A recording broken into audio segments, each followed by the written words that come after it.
सोच के देखो, अगर इंसान से पहले पैदा हुई कोई प्रजाति जो हमसे ज्यादा तेज, ज्यादा समझदार और ज्यादा खूंखार हो। आज की इस वीडियो में हम जानेंगे हाल ही में ही रिलीज हुई प्राइमेट की पूरी कहानी को। मूवी की शुरुआत होती है एक डरावने ऐतिहासिक जिक्र से। करीब 2300 साल पहले पानी से डर लगने की बीमारी यानी हाइड्रोफोबिया का पहला मामला सामने आया था। हाइड्रोफोबिया मतलब पानी से बहुत ज्यादा डर लगना। ये या तो दिमागी बीमारी हो सकती है जिसे एक्वाफोबिया भी कहा जा सकता है, या फिर ज्यादातर मामले में ये रेबीज का सबसे खतरनाक लक्षण होता है। इस बीमारी में इंसान या जानवर जब पानी पीने की कोशिश करता है या पानी सिर्फ देख भी लेता है तो उसे बहुत तेज दौरे पड़ने लगते हैं। ऐसा इसलिए होता है क्योंकि ये वायरस सीधे दिमाग और नसों पर हमला करता है। चिंपैंजीज में इस बीमारी से उनका बर्ताव पूरी तरह बदल जाता है। वो अचानक गुस्सैल, बेकाबू और बहुत ज्यादा हिंसक हो जाते हैं और सामने आने वाले किसी भी इंसान पर हमला कर सकते हैं। इसी खौफनाक माहौल के साथ फिल्म की शुरुआत होती है। घने अंधेरे के बीच चारों तरफ झाड़ियां और पेड़ों की टहनियां फैली हुई है। उसी माहौल में एक सीधा साधा सा पशु डॉक्टर आता है।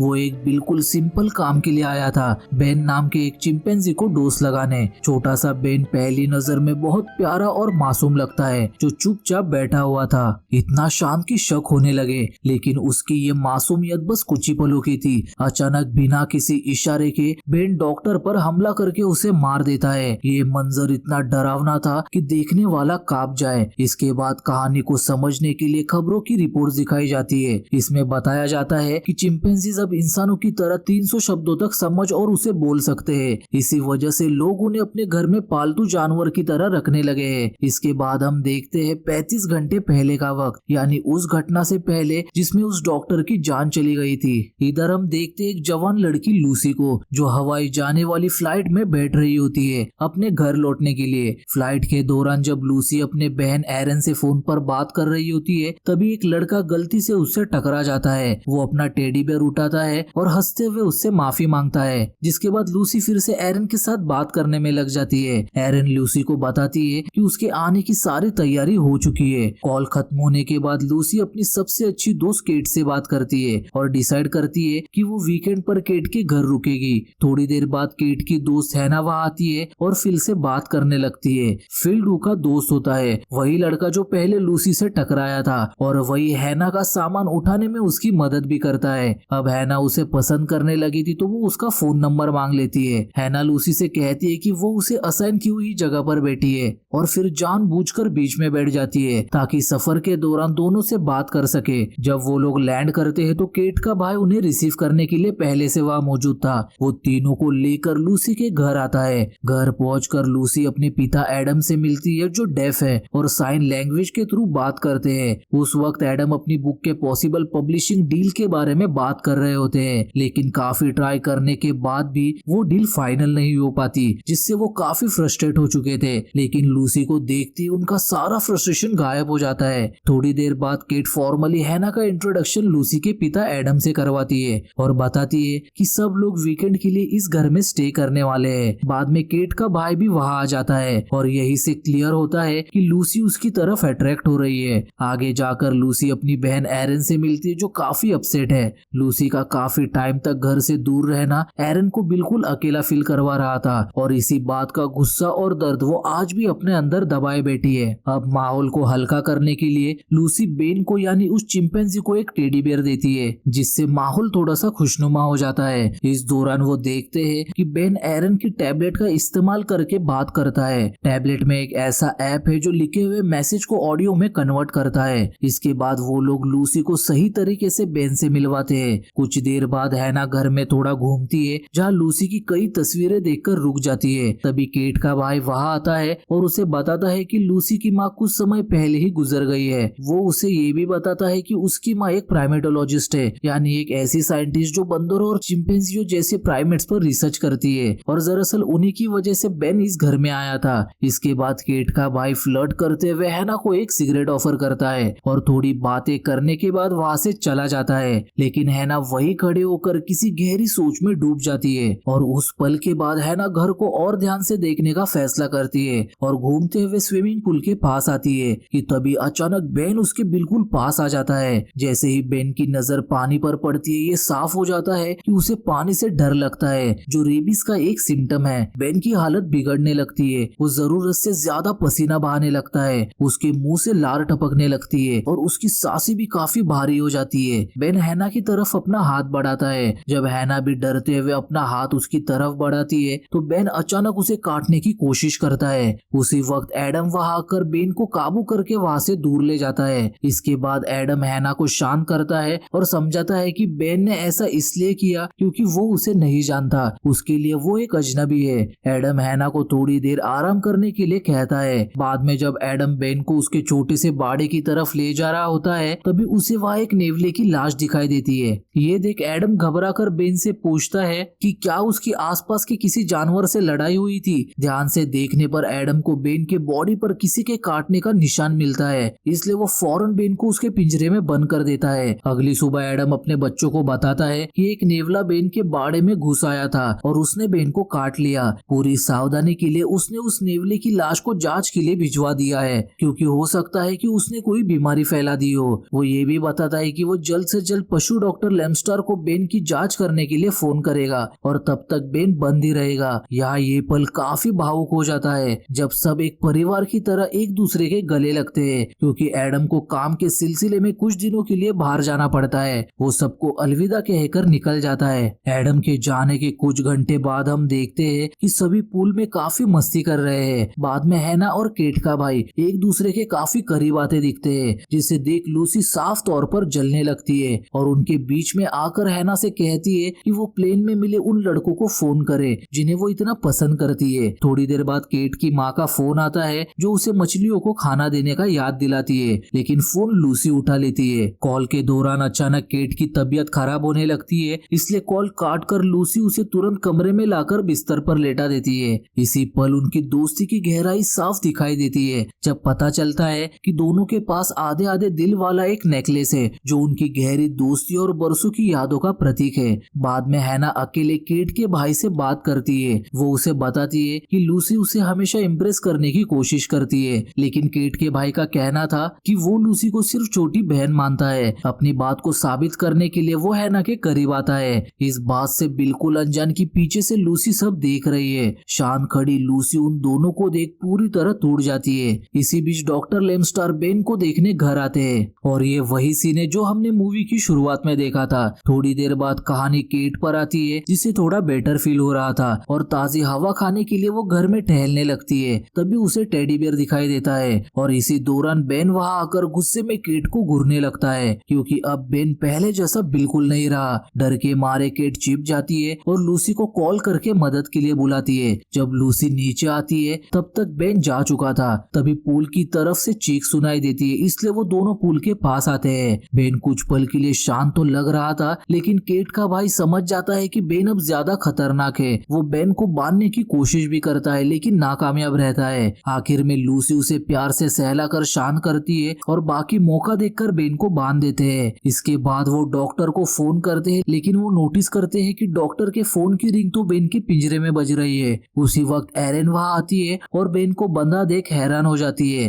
कि तभी बेन दांतों से रस्सी काटकर खुद को छुड़ा लेता है और एरन पर ही हमला कर देता है। यहाँ कहानी एक भयानक मोड़ ले लेती है। वो लोग बेन को रोक नहीं पाते, इसलिए जान बचाने के लिए वो लोग पूल में कूद जाते हैं। बेन बाहर खड़ा होकर उन्हें घूरता रहता है और पानी से बाहर निकलने का हर रास्ता रोक लेता है। बेन दूसरी तरफ निकल जाता है तो उन्हें लगता है कि उन्हें भागने का रास्ता मिल गया, लेकिन उस तरफ गहरी खाई और समंदर था। तभी केट का भाई निक को एक आइडिया आता है। वो हिम्मत करते हुए बेन की तरफ जाता है और बेन को जोर से धक्का देता है। एक पल के लिए उसे लगता है कि बेन मर गया। यही सोचकर जैसे ही निक का ध्यान हटता है, बेन पूरी ताकत से ऊपर उछलकर निक को जोर से नीचे खींचता है। वो उसे जमीन पर इतने जोर से पटकता है कि वही निक की दर्दनाक मौत हो जाती है। निक की मौत से लड़की अब पूरी तरह सदमे में चली जा चुकी थी, खासकर केट। हम देखते हैं कि बेन वहां से भागता नहीं बल्कि अपना और आतंक फैलाता है। मुंह से लगातार टपकती लार और उसकी डरावनी हंसी को देख उन्हें अंदाजा हो चुका था कि बेन को रेबीज हुआ है। हालात की गंभीरता को समझते हुए लूसी को एहसास होता है कि उसकी बहन एरन को तुरंत इलाज की जरूरत है। यहाँ लूसी का मकसद ये था कि वो लाइफ रिंग तक पहुंचकर उसे पानी में फेंके ताकि बाकी लोग लंबे समय तक पानी में रह सके। लूसी रिंग को पानी में फेंकती है, लेकिन खुद भी पानी में कूदने की वजह बेन के करीब आती है क्योंकि फोन बेन के पास ही पड़ा था और उसे किसी भी हालत में मदद के लिए कॉल करना ही होगा। इधर एक लड़की बेन का ध्यान भटकाती है और कुछ सेकंड के लिए उसकी नजर हटती है। उसी थोड़े से समय का फायदा उठाकर लूसी फोन लेकर पानी में कूद जाती है, लेकिन जल्दी वो नोटिस करती है कि फोन का डिस्प्ले टूट चुका है। घबरा कर वो कॉल लिस्ट में से आखिरी नंबर डायल करती है और वो कॉल प्लेन में मिले लड़कों से कनेक्ट होता है जो पार्टी कर रहे थे। उन्हें नहीं पता था कि उधर सबकी जान खतरे में है। हालांकि लूसी उन्हें मदद के लिए कहती भी है, लेकिन वो लड़के इसे कोई जोक समझकर नजरअंदाज कर देते हैं। इसी बीच बेन पूल के ऊपर झूल रही लाइट्स पर लटक कर आता है और अचानक हैना पर झपट पड़ता है और उसके सर के कुछ बाल उखाड़ लेता है। डरी हुई एरिन पूछती है कि बेन ऐसा क्यों कर रहा है, जिस पर लूसी उसे समझाती है कि बेन को रेबीज हुआ है, जिस वजह से उसने अपना आपा खो दिया है। दूसरी तरफ हम देखते हैं कि एडम किसी इवेंट में अपनी किताब पर साइन कर रहा है। उसी वक्त उन्हें पशु डॉक्टर का कॉल आता है, लेकिन वो कॉल कट कर देते हैं। थोड़ी देर बाद डॉक्टर उन्हें मैसेज भेजती है कि मरे हुए नेवले का रिपोर्ट पॉजिटिव आया है।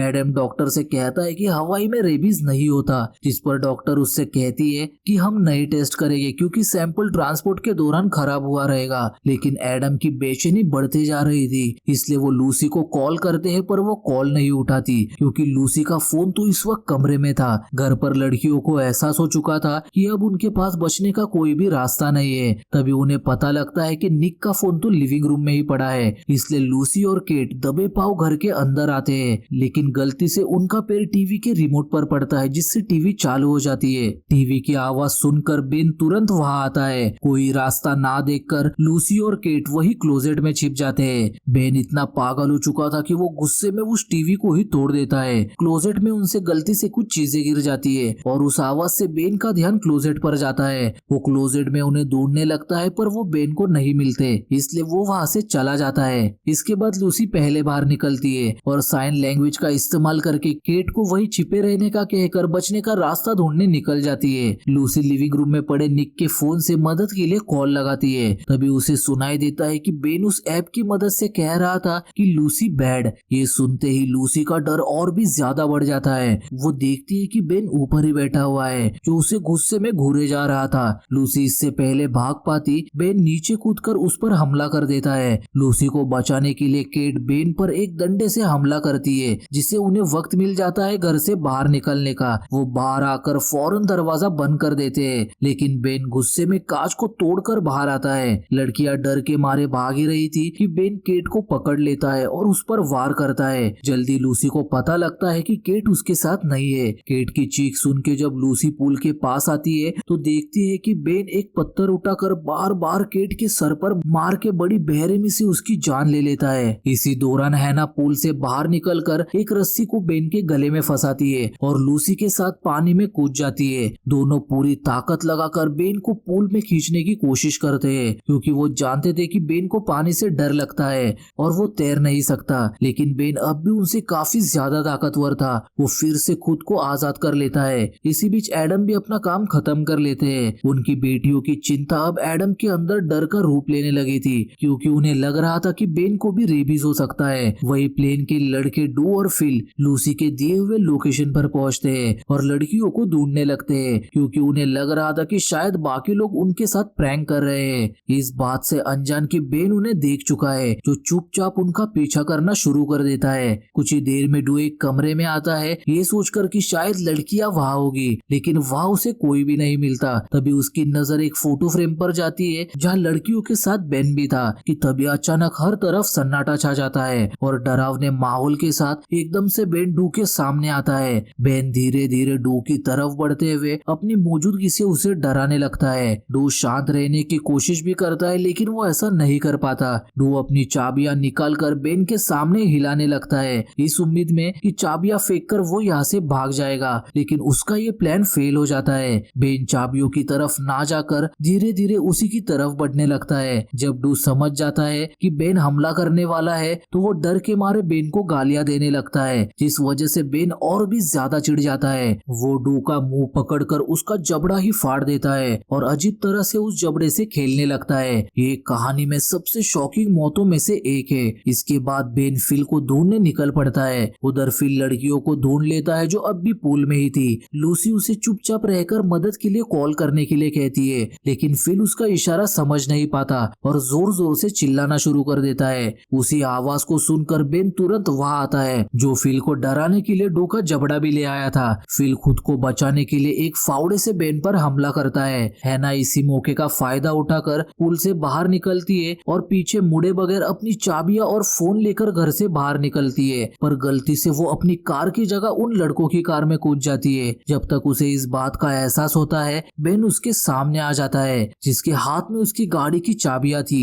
जो गाड़ी के डोर को लॉक कर देता है। ये देख हैना को इतना तो समझ आ चुका था कि बेन सिर्फ वॉयलेंट नहीं बल्कि काफी चालाक भी है। बेन को अपनी तरफ आता देख हैना इमरजेंसी नंबर को डायल करती है और उनसे मदद मांगती है, जिस पर वो हैना से पता पूछते हैं। लेकिन हैना को तो एड्रेस ही याद नहीं था, तो वो उन्हें कॉल ट्रेस करने के लिए कहती है। इससे पहले हैना अपनी जान बचा पाती, अफसोस बेन उसे भी काफी बेरहमी से मार देता है। वही लूसी पुल से बाहर निकलती है और घर की तरफ बढ़ती है। वो फर्श पर पड़े कचरे पर ध्यान नहीं देती और कांच के टुकड़ों पर पैर रख देती है। दर्द इतना ज्यादा था कि वो अपनी चीख मुश्किल से रोक पाती है, लेकिन बहुत देर हो चुकी थी। बेन वही होता है जो फिर से उस पर हमला कर देता है। उसी समय एडम भी घर पहुंच जाते हैं। कार की आवाज सुनकर बेन उनका ध्यान खींचता है और उनकी तरफ दौड़ता है। लूसी घायल होने के बावजूद भी अपने पिता को सतर्क करने के लिए दौड़ पड़ती है। उधर एडम घर के अंदर आकर देखते हैं कि पूरा घर बिखरा पड़ा है, फिर भी वो उस चीज को इग्नोर करके डाइनिंग एरिया में आकर पिज्जा का स्लाइस उठाते हैं। पर वो ये नोटिस नहीं करते कि लूसी उनके पीछे ही खड़ी है, जो उनका ध्यान खींचने की कोशिश कर रही थी।